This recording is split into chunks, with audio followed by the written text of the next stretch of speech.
Right. Just like a quick word to begin with.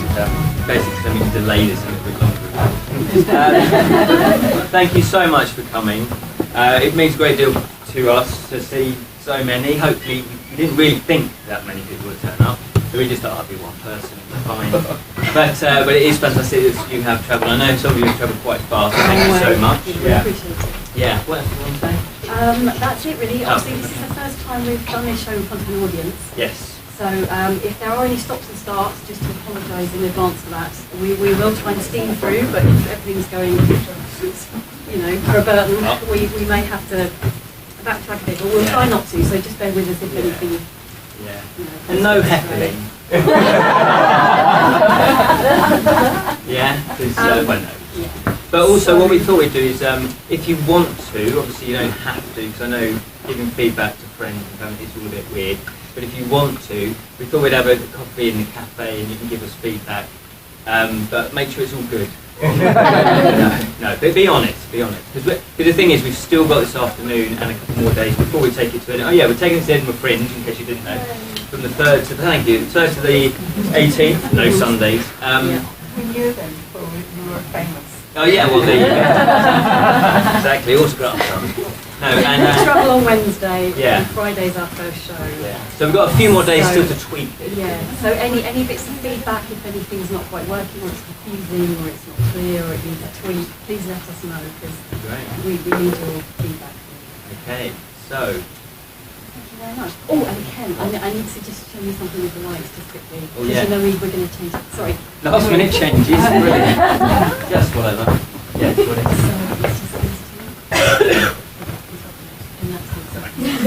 You know how bad my logo is. I remember that. Right, okay. Yes. What? Follow me. Hey, it's already started. I'll double check. Yes. Okay. Right. Settle down.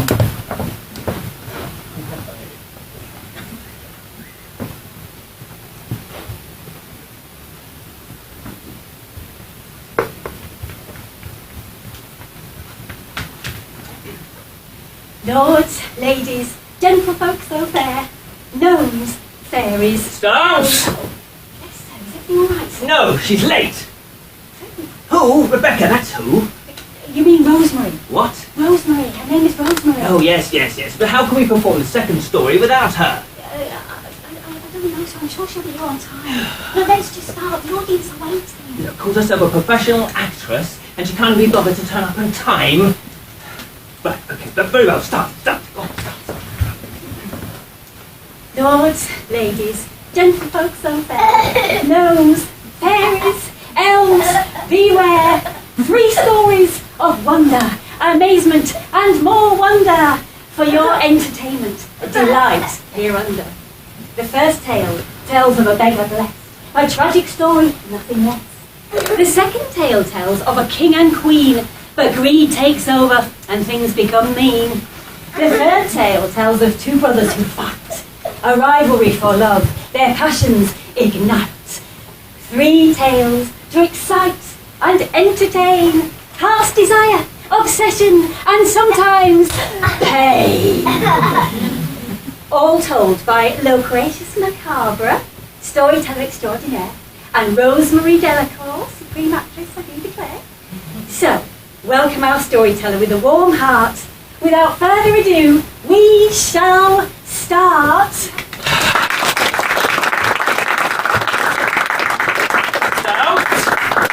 Is this it? Is what it? The audience, is this it? Huh? Look at them. Huh? Look what they're wearing. Oh. But nice. Don't you idiots. It's nice to put food on our table and beer on our bellies. I'm used to performing in front of the finest people in the land. Lords, ladies, kings, queens. When was that? Even emperors. I don't remember that. Well, it was before I took you on as my apprentice. You don't know how lucky you are to be learning the noble art of storytelling from a master. Nay, grand, nay, storyteller extraordinary.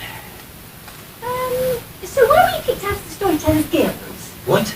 I I'm the Writers Guild. I don't know what you mean. Even the Rusty Axe Tavern kicked us out because the landlord said he'd never seen so many people fall asleep so quickly as when you started talking. I remember that really well. Now listen here, you dripping drago. If it wasn't for me, you'd still be in the gutter when your mother died and your father left without a trace. I've clothed you, I've fed you, and I've taught you the noble art of storytelling. And this is how you repay me. Undermining me in front of all these people, albeit poor people, but nevertheless good, honest, hard-working people who deserve only the best. What? Speak up, fusty lugs. What? Oh, yes. If these are good, honest, hard-working people who say they aren't poor, then why have they come to see you? Look, enough of this tomfoolery, okay? I'm the storyteller, and you're the storyteller's apprentice. Now get the props and the musical instruments ready. I don't want to. What? I don't want to get the props and music ready. I want to tell stories. I want to create worlds and magic and spin dreams. I want to be a real storyteller. So how long have I been your apprentice? Look, storytelling is a complex skill. How long? With many subtle nuances, you can't just... How long? Since you were a child. Yes, since I was a child, and not once have you let me tell a story in front of an audience. Look, storytelling has two basic elements. The storyteller, poised alert, always ready with a tale on the tip of his tongue. And in my case, rather attractive. And secondly, the audience, hopefully awake, receptive, and willing to join the storyteller as they venture together into the unknown. So it is the merging of these minds, of these hearts, of these energies that creates the magic of storytelling. So, my little mumble crust, we need to find you your audience, an audience that's worthy of such unkept, raw talent, an audience who would appreciate your exquisite wordsmith, not this bunch of lovely. You promised me. When have I ever broken my promise to you? Well, actually, Don't answer that. I'm sure the next audience will be the audience for you. I can feel it in my bones. are you sure? I swear it on my mother's life. Hang on, she's dead? Yes, well, don't worry about that. What do you say? Huh? Huh? All right. Yes, let's go. But if you break your promise, I will leave you. Oh, yeah. I will. I've had it up to here. I will leave you, and I will tell everybody how the world-famous Mr. Loquacious Macabre is a horrible man who lies and cheats, and who isn't really world-famous, even though he says he is, and whose stories are terrible, and who has really stinky breath. And then you'll have to do all your own things. You'll have to do your own chores. What? You'll have to do your own washing. You'll have to fetch your own eggs. Okay, you're upset. Yes. I understand. One day, Stones, one day. Promise me. Louder, can't you? I promise. Well, now promise on your storyteller's own. Stones, my little petal, my little nimpy. Do it! All right, bring it to me.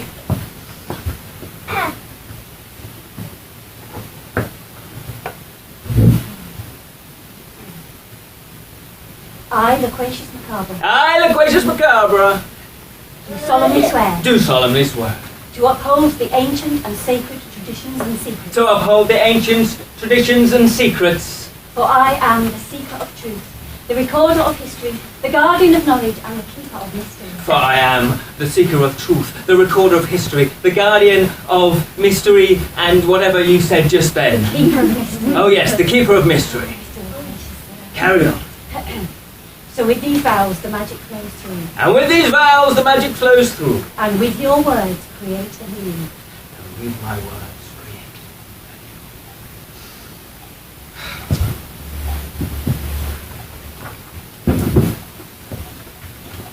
Hurry up, Stumps. Come on. Hurry. In amongst the worlds of all, a million stories waiting to be told. Mr. Loquacious, sir!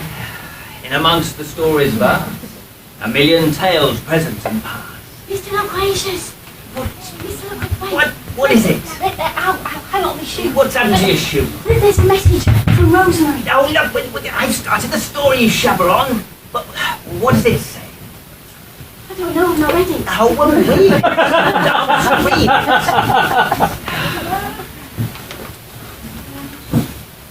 Hurry up.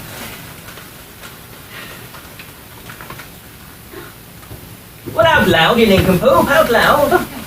Dear sweet stumps, that's me. Unfortunately, I have been held up.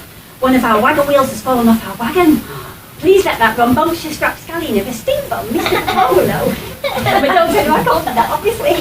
Your ever-faithful friend knows him. Give me that. What's the steam bum? Look, it's an ungenerous and stingy person. Look.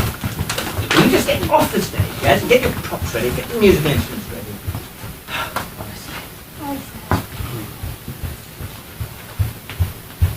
In amongst the worlds of old, a million stories were. In amongst the stories vast, a million tales present and past.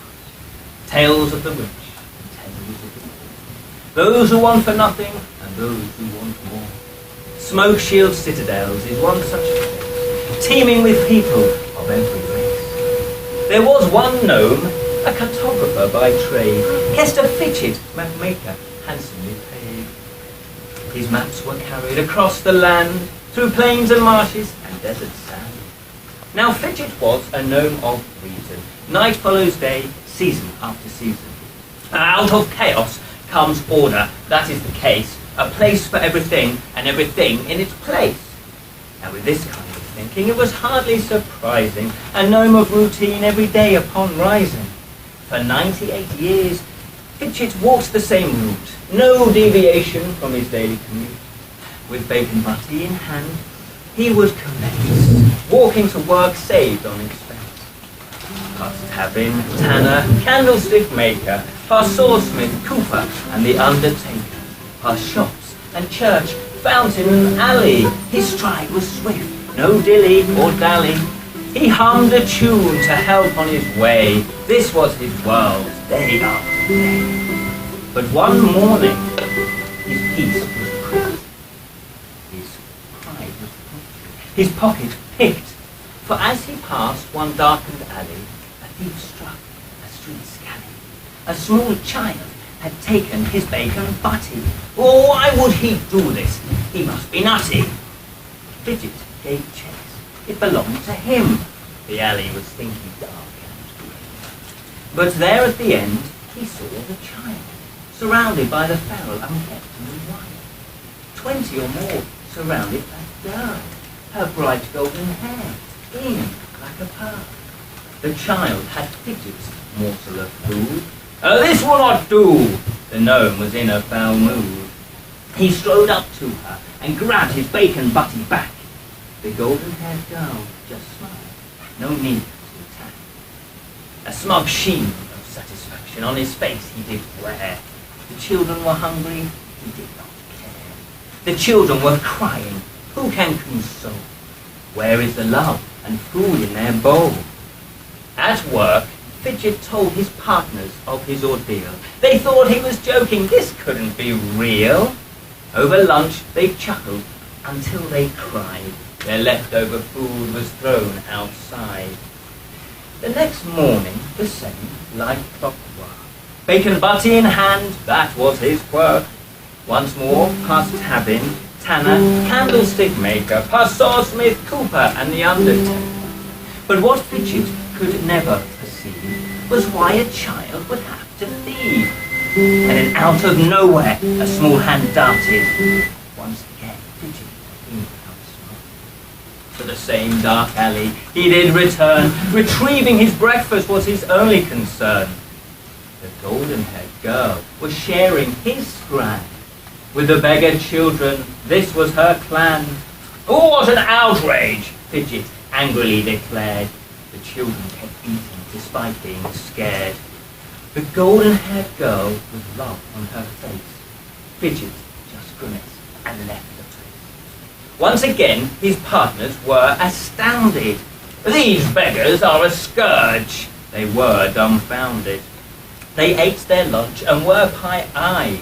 Once again, their leftover food was thrown outside. The morning rolled round once more. Bacon butty in hand, Fidget did adore. Off he said, same path to tread. Set your timepiece right, it was often said. Past tavern, tanner, candlestick maker, past swordsmith, cooper, and the undertaker. Now lightning can strike twice, also I've been told. but 3 times, that is certainly bold. A delicate hand, eager to grasp. Fidget's breathless. He let out a gasp. And not again, this is deplorable. To the child, his food was adorable.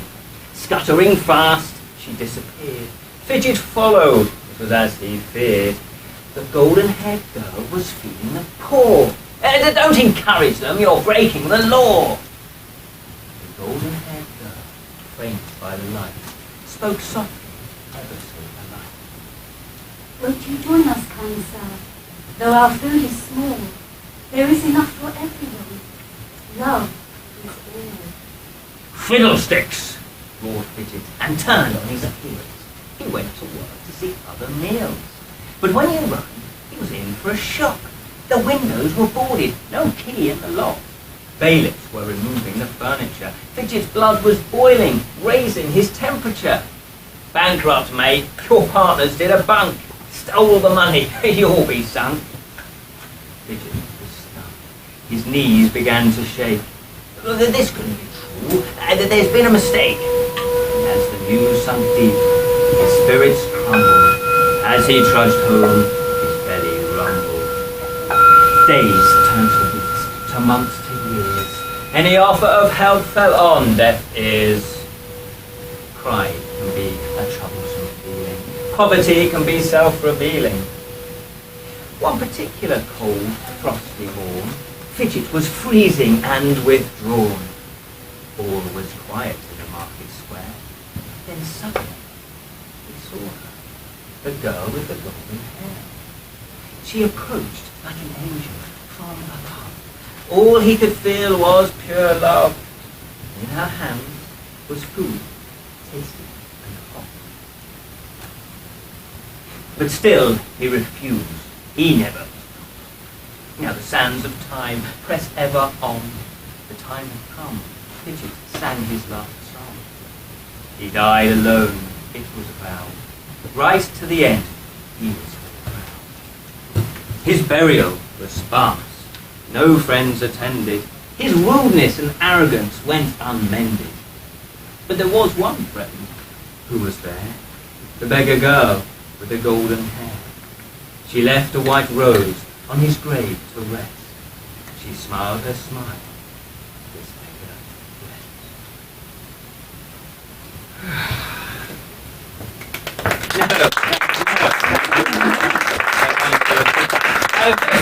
Well, Oh, yes, sir. Yes, do That it was quickly. terrific, sir. Oh yes, I know. Twas a mere ditty. But it wasn't. What? But it wasn't a ditty. It wasn't a song. A ditty is a short song. Yes, but a ditty is also a poem intended to be sung, you pop doodle. Well, why didn't you sing it then, sir? Well, listen to me, you're in enough trouble as it is without your lip. Why? What's up? Why? Well, you whistled when it should have been hummed, and you didn't have your musical instrument ready. Oh, sorry, sir. That was only a mistake. Yes, I know what a mistake is. Stumps, yes? I'm looking at one. Oh, that's not very nice, sir. Yes, well, be it as it may, it's your mistake. I mean, honestly, no self-respecting audience would put up with such tardiness. Luckily, this isn't one of those audiences. Nevertheless, nevertheless, that's going off what happens next?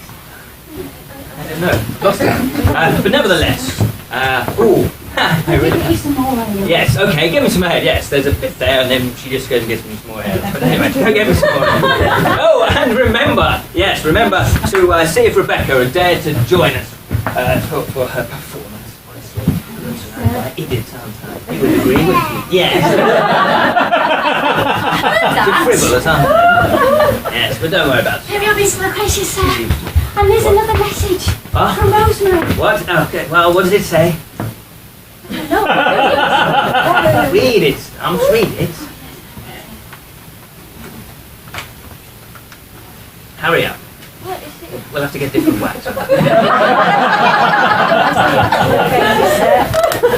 get you some scissors, that might be better. It's a waxing edger. It's Yeah. it's like, it's sort of super Super. glue, Yeah. basically. Yes. Maybe she should just send an email. That might be You know it good. off by heart anyway, don't you? Probably. Yes, that's more than I do. Right. Be serious, Oh, Mr. okay. Apprentice, Yes. sir. Well, read it. Read It it might be a then. real problem. Okay, well, read it. Dear Sweet Stump. Out loud, you idiot. Yes, yes. Oh no, you did. Unfortunately, the wheelwright couldn't repair the wheel, so I've abandoned today. What? Please let that fribbling rattlecap of a shabbaroo, Mr. Macabre, know. But don't tell him I called him that, obviously. Your ever faithful friend, Rosemary. Give me that. What's a shabbaroo? No, it's a stingy and mean. What? Look, what am I going to do, okay? I mean, she's left me in the lurch. The posters say 3 stories of wonder, amazement, and more wonder. Yes, we need Rebecca. Rosemary. What? Her name is Rosemary. Yes. I mean, what am I going to do? Huh? She left me in the lurch. How am I going to make any money today? Don't worry, sir. I have a canny plan. Don't you mean cunning? Oh, no, sir. It's more canny than cunning. It's a plan as canny as a can of canned cans. Go on. Well, the next story is King Odo and Queen Isadora. And you need a woman to play Queen Isadora. Yes, you're telling me something I already know. Well, I'm a woman, sir. Well, that's debatable. Oh, that's not very nice, sir. Look, in your canny plan, that's as canny as a can of canned cans, is it you play Queen Isadora? No, sir. What? I play King Odo. In order, Crown High, why would I let you do that? Because I only know the King Odo part, and he's the best character. Oh, look, well, be that as it may, yes. I put my lines. It's all right. Yes. It's the natural order thing. Oh, yes, thank you, yes. Be that as it may. You couldn't possibly play King Odo because you're a woman, and I couldn't possibly play King Odo because I'm a man, and that's just a natural order of things. Yeah, but sir, it's all the rage now. Look, Billy Stillsword's new play, Harold V. Yeah, Harold the Fifth. Billy Stillsword's new play is called Harold the Fifth. Oh. Well, anyway, in Harold V, there's an all-female cast who play both men and women. Look, you nincompoop, it's a fad, it's a flush and pan, it will never catch on. And besides, are you seriously suggesting that I play a woman? A woman? Man, woman, we're all the same. You said yourself that characters are made up of emotions, desires, and wants, and it's the same for both sexes. And besides, I've sacrificed my entire life for you, and the least you can do is let me play King Odo. Well, I still don't think you're ready. I mean, this isn't the right audience for you, as I said. Very well. Let me have fun.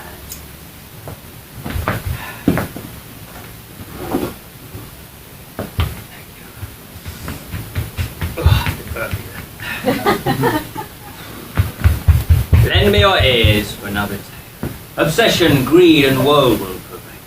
Deep in skull caves lies a true love treasure. Vast quantities of gold, too much to measure. Gold cups, gold plates, gold coins galore. Gold beasts, gold trinkets, gold jewelry, and more. Each one finer than the one before. Each object handcrafted without a flaw. For each was made with true love, a love so pure it was blessed from above. All that is what King Odo believed. My love for Princess Isadora perceived. But in truth, the king's love was less than pure. His obsession grew too much to endure. His love grew too much to endure.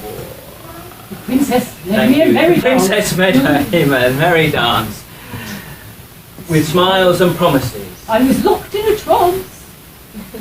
Oh, I'm sorry, I'm dying. I pursued her, I'm year after year. Sorry, right. The king pursued her year after year, yet no wedding was seemingly near, despite all the gold gifts he lavished upon her. Promise after promise, my heart astir, and eventually her defences began to fall. We must have a celebratory ball, so married on the morrow for all to cheer. She's married for money, it's plainly clear. The cruel folk named her Isadora Gold Digger, and behind the king's back they did laugh and did snigger, for they knew that if you spoil someone rotten, the true person inside could be forgotten. Isadora grew accustomed to all things gold. Anything less and she would scold. The chairs and the tables, Cushions and drapes, the floor, the ceiling, and even the grapes. The floor, the books, mirror and bed, and especially her gold crown upon her head. Day by day, and night by night, the palace grew gold, smooth, and bright. Gold was the only way to keep her happy. Anything less and she was more than snappy. But finally the king got his dearest wish. To marry Fairy's adorer without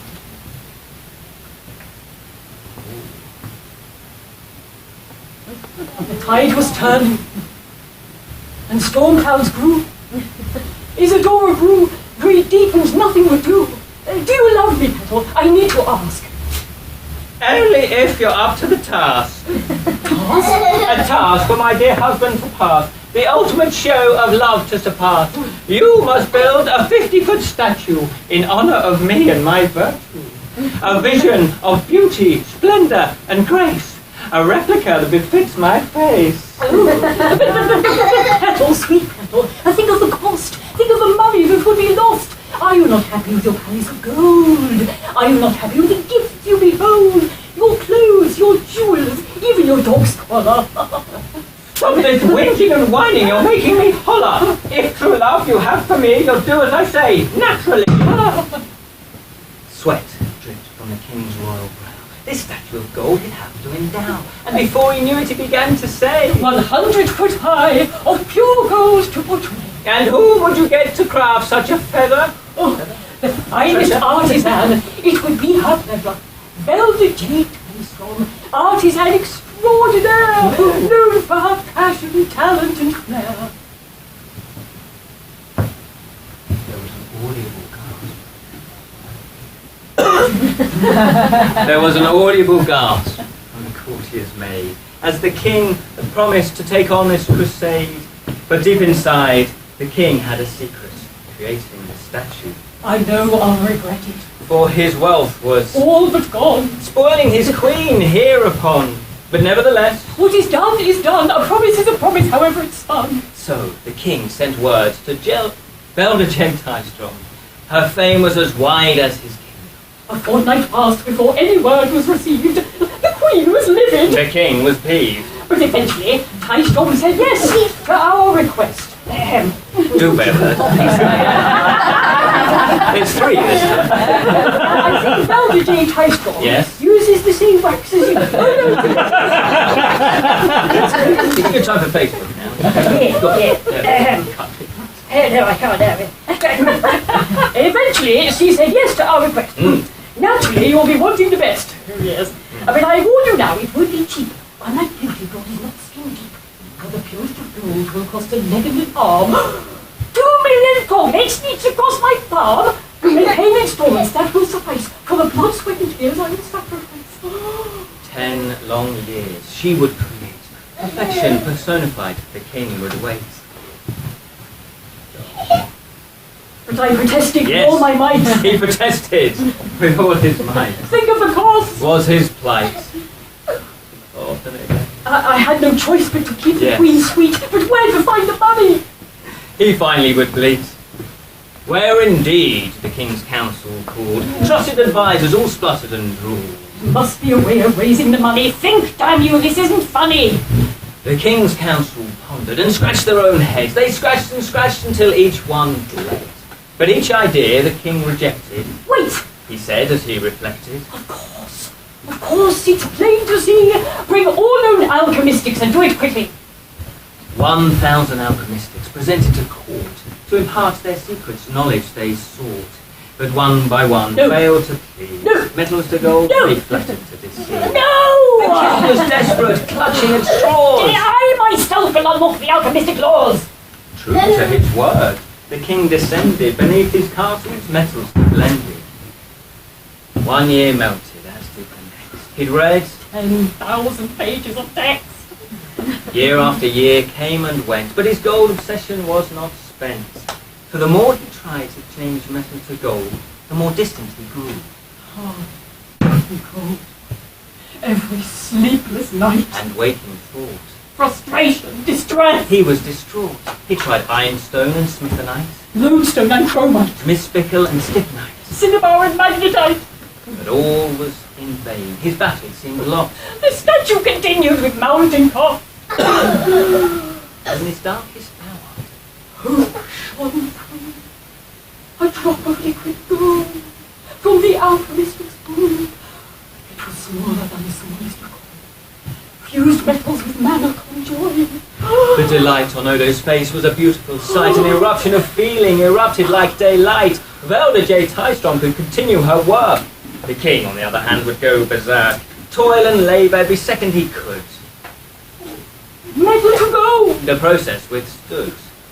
Trinkets, Baubles bagatelles, and knick-knacks. doodah, Trumpery crockery, and gimcracks. necklaces, Brooches, medallions and anklets, bangles, tiaras, clock.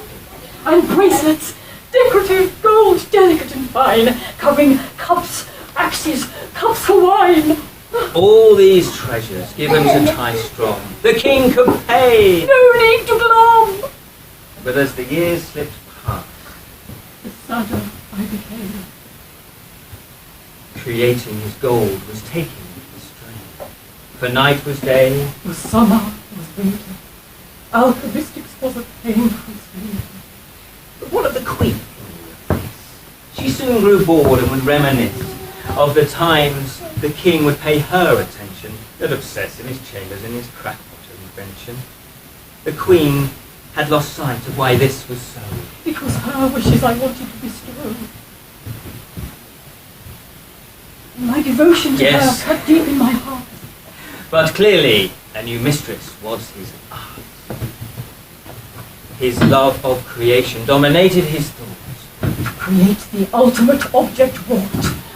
Pure gold, encrusted with exquisite gemstones, crystals, pearls, and ebony bones. Blood, sweat, and tears he did shed.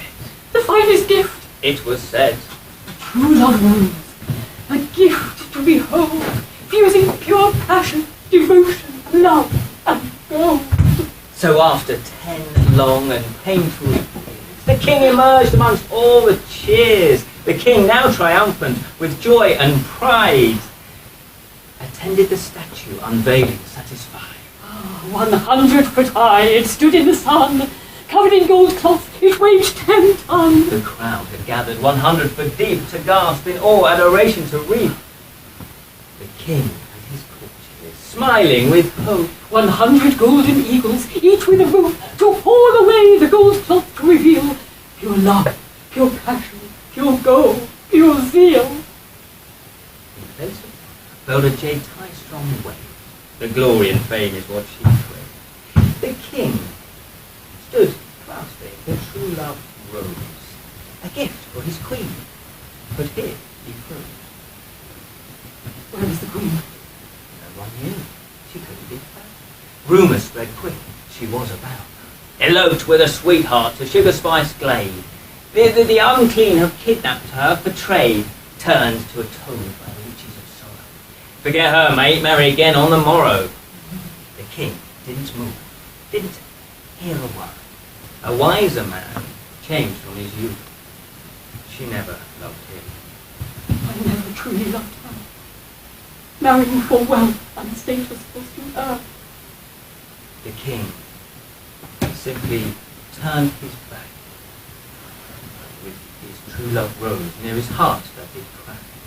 He lived out his days, creating his gold, his kingdom in chaos until he grew old.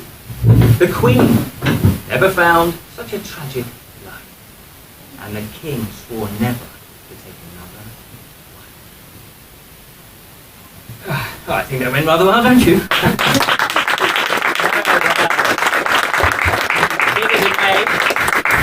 Stupid, more like. Oh, don't be like that, sir. Like what? Such a natchgab, always complaining. Well, all right, you were adequate. Adequate. Yes, well, I never felt so I ridiculous. knew the lines better than you, Mr. Well. Fraser. Do I have to lock you under the stairs? Yeah, that's what I was going to say. Yeah. I'm with you, Cheeky. sir. Yeah, stop that. Stop that. Whose side do you want? Don't answer that. Anyway, look, let's get back to the point. What did you say then? Look, be it as... What? Yes? Listen to the question, sir. Yes. What? You know the thing is, Yes. Be it as it may. Yes. Yes. Yes. As... No, we're doing that now? Yes. Yes, adequate. Well, I've never felt so ridiculous in all my life. I mean, honestly, a man playing a woman and a woman playing a man. Well, I thought you looked very pretty, sir. Look, enough of your lip, and get me another drink. There it is. So, Mr. Loquacious, you know we've got one more story to tell. I've got one more story to tell. Oh yeah, well, you know you've got one more story to tell. Yes. Well, can I tell it? Stubbs, as adequate as you were, I carried you. That's not very true. Maybe we ought to check that. What are you saying, Mr. Loquacious? I'm saying, in a fictional world where I got my lines right, I carried you. Yes, you sparkled here and there. But the audience could tell, this doesn't make sense. The audience could tell that the magic, the storytelling magic is still weak in you. It needs to grow, it needs to be nurtured. Yes, I'm sure it's there. One day, Stubbs, one day.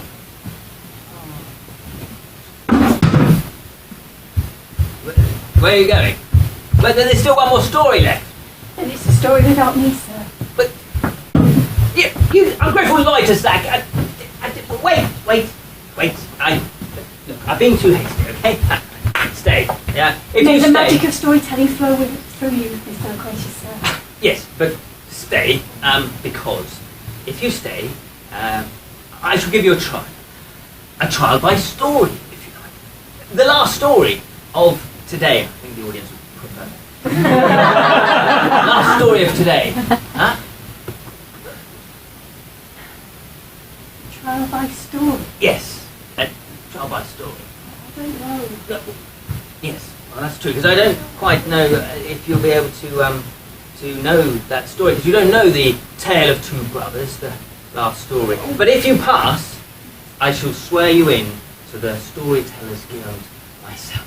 Will you be kicked out of the Storytellers Guild, sir? Yeah, well, we'll make our own one.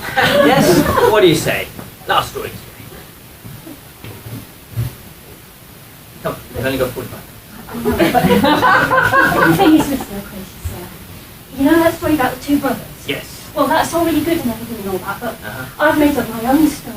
Can I tell that? What? You've written a story? Dick, in verse? Oh, you are playing with poison ink, my friend. Only arch storyteller Snorri Bunglefoot has the insight and wisdom to make up such stories at your age. Well, very well, very well. Go on, yes, you can do it, yes. Oh, right. I knew it now, am I? Right, okay, yes. What would you mind, Oh, right. Do the lights, yes, you did tell me about this. See if I can pull this up. just the first two, Mr. Loquacious, Thank sir. you. At the bottom. Yes, that works. No, at the bottom. Just press them nice and hard at the bottom, Mr. Loquacious. That's it. Yes. You see, I'm carrying you all the time.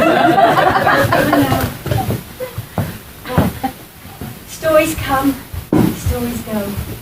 Stories ebb and stories flow. Stories fade and stories stay. Some are remembered to this day. The Glass Princess is one such tale. A queendom wide across the dale. With love and peace the queen did reign. All was well within her domain. But happiness soon turned to lust, as life became unfair, not just. For the queen and her king sadness came. No second child to live. The joy they felt with their firstborn would not return, forever forlorn. The queen is cursed, it was often said. News of this tragedy was widely spread. But life has a way of seeing true, of glimmering light and shining through. Out of nowhere, a baby left by a mother so desperate and bereft. Poverty-stricken, she had left the gift for a richer life. She cut adrift her baby girl one last kiss before stepping into her own.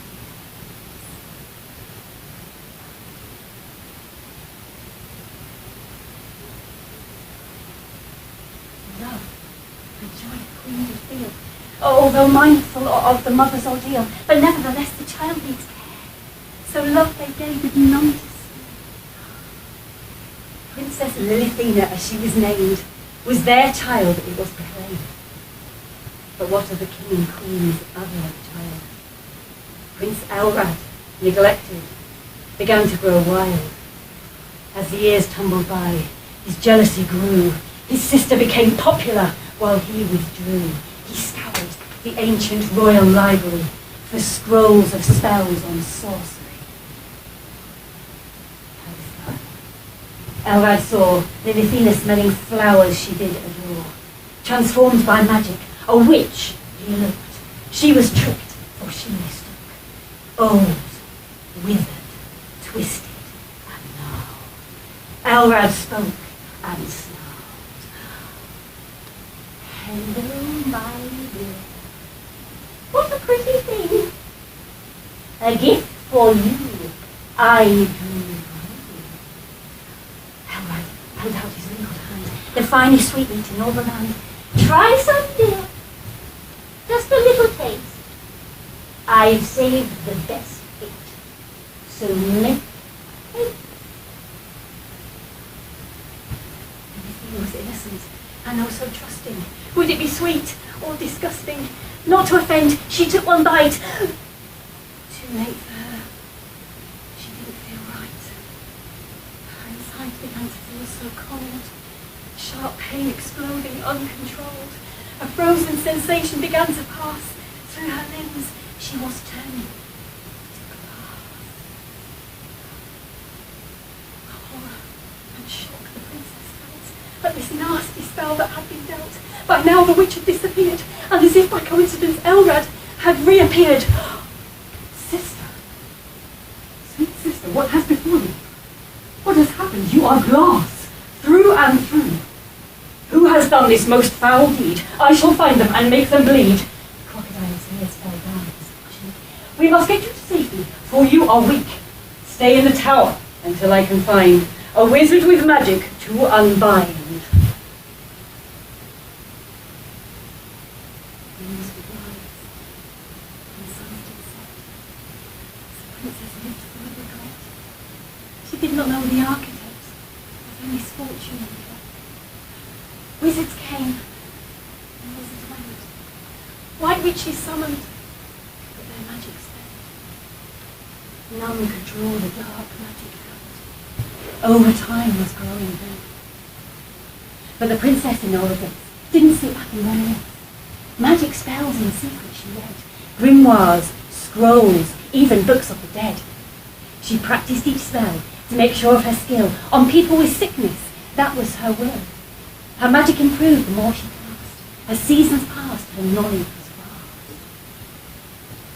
But try as she might, the curse remained. Spell after spell she tried in vain. Although her spells helped many a folk, none could help this curse to revoke. The princess felt deep despair. Her lowest ebb, this was rare. But one ancient spell she's coming for told her shapeshift from bird to swan. She chose a swift for her bird, cast a spell, and then she heard glass crunching and changing form. Her body now not the norm. Glass beak, glass tail, glass head and wings, glass legs, glass body, and all that brings a glass form. The princess could fly. She stretched her glass feathers and flew into the sky, diving low, soaring high, flying over the land below. But she knew to the tower she must return. Changing back was her concern. Safe in the tower, she transformed once more. Tired, she fell asleep on the floor. Sadly, her body remained glass still. To break this curse was still her will. But life can also seem sour. Tragedy struck one midnight hour. Both queen and king a fever caught, and there they died, All were distraught. The palace in shock began to grieve. Such news was hard to conceive. The prince and princess had to be told. Their tears cascaded uncontrolled. As was custom, they would rule together, rain and shine together. But Elrad had other ideas. Foul rumours he spread, creating fears. The glass princess is not fit to rule, the common folk he tried to cajole. Instead, I shall rule alone until her glass is turned to bone. The balance of life needed restored. But Lilithina gave up. Her spells ignored. My life is wasted. What have I done? A life locked up. A life unspun. A grand festival was declared. Games and food to be shared. Beneath the tower for all to see. All races and creeds gathered with glee. The guests had travelled far and wide. From every part of the countryside. They all had one common tie. Her lady in waiting knew the reason why. You see, the princess over the years had cast hundreds of spells, varied and vast. Her spells had helped many a folk. Spells and potions all bespoke. She flew out of her window to see the fair.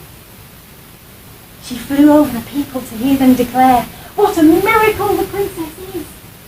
But this was confusing. This was a queen.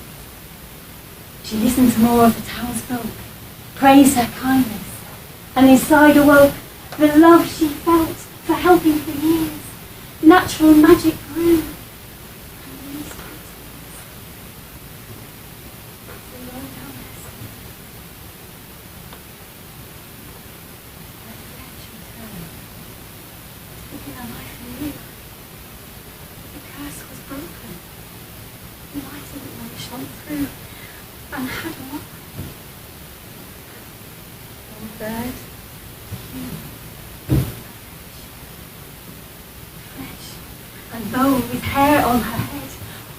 Joy ran through every atom of his heart. A breaking smile was large and wide. Standing tall, a lady once more, the crowd was stunned and in awe.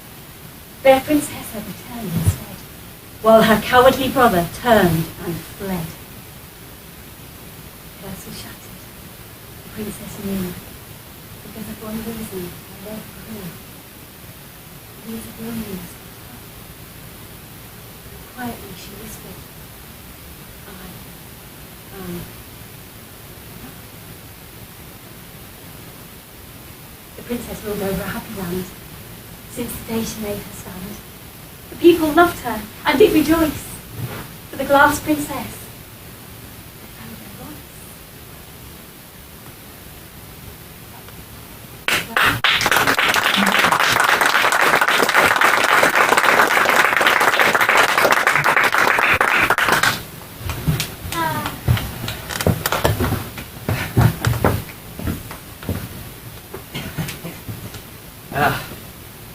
Repeat after me.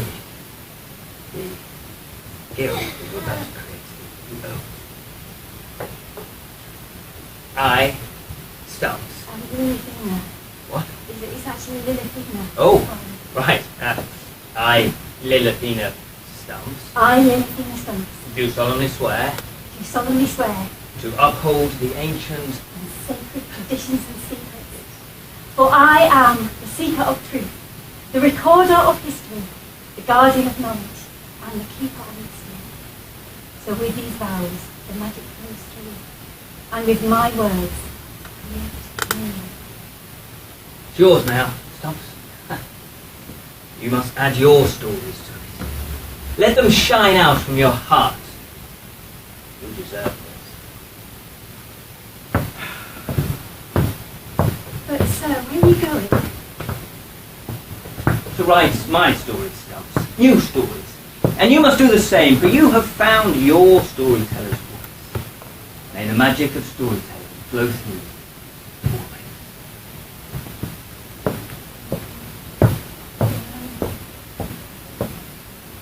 Lords, ladies, gentlefolk so fair, gnomes, fairies, elves, I do declare, we, I bid you farewell.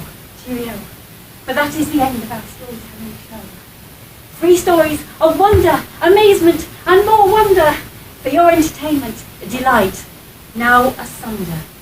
But though we part, we are never alone. We are all connected by the stories inside. All that's left is on time. Time has caught us. It's all she'll allow. Time to tell your stories, to amaze. May the magic flow through you. Oh. You can clap.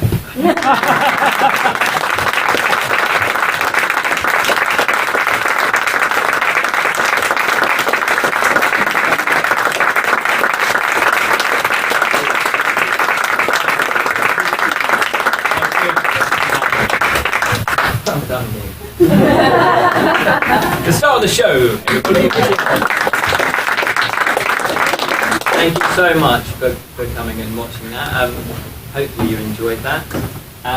What we're going to do now is, if you'd like to, obviously don't have to, it's overall, but we're going to go to the front there, the cafe bit. So if you want to join us for a tea and just chat about it. And yes, I know I ballsed up my lines. That bit's a given. I never do that. No. Do you want to add anything? I know some of you got to rush off, but thank you again so much for coming.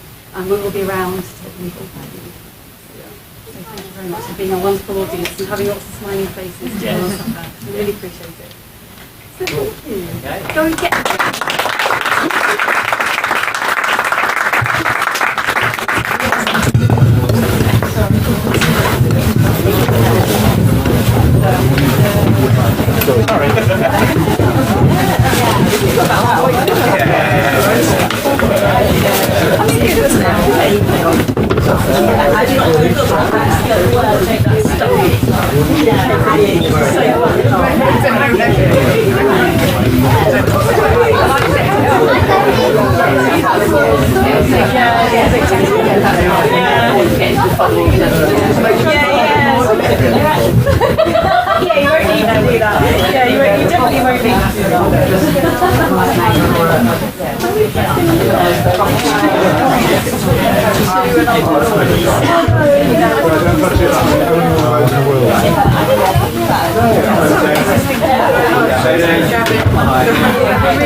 What we bought?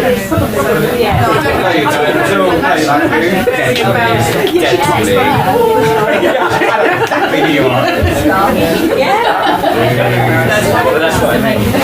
Quite loud when you do it. What do you play now?